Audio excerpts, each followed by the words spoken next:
देख रहे हैं महा इंडिया न्यूज, खबर वही जो हो सही। ईद से पहले सरकार और पुलिस प्रशासन का फिर एक बार मुस्लिम विरोधी चेहरा सामने आया है।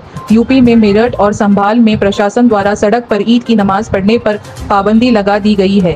इतना ही नहीं, अगर कोई अपने घर के टेरेस पर भी अगर नमाज पढ़ता है तो उस पर भी सख्त कार्रवाई की जाएगी। यहाँ तक कि नमाज पढ़ने वालों का पासपोर्ट तक रद्द कर दिया जाएगा। प्रशासन का तर्क है कि ईद की नमाज सड़क पर पढ़ने की वजह से लोगों को दिक्कत होती है, जिसके बाद लोगों ने सवाल खड़े किए हैं कि जब कवाड़ यात्रा के दौरान कई दिनों तक सड़कें ब्लॉक की जाती हैं तो पुलिस प्रशासन और सरकार उन पर फूल बरसाती है, लेकिन साल में 2 बार सरकार नमाज के लिए 15-20 मिनट के लिए किसी भी सड़क को ब्लॉक होता नहीं देख सकती। जगराता, भंडारा सहित कई बार रास्ते भारत देश में ब्लॉक किए ही जाते हैं, लेकिन सभी समुदाय के लोग उसे भाईचारे की नज़र से एडजस्ट करके एकता की मिसाल देते हैं। दूसरे समुदाय के लोगों को उससे कोई दिक्कत नहीं होती। इस मुद्दे को लेकर भाजपा सरकार को विपक्षी पार्टियों ने भी घेरना शुरू कर दिया है। शिवसेना यूबीटी चीफ उद्धव ठाकरे ने कहा कि बीजेपी सरकार को सड़क पर नमाज पढ़ने से इतनी ही दिक्कत है तो यही फैसला बिहार के लिए भी करके दिखाओ, जहां अब इलेक्शन आने वाले हैं, लेकिन सरकार वहां के मुस्लिम वोटर्स को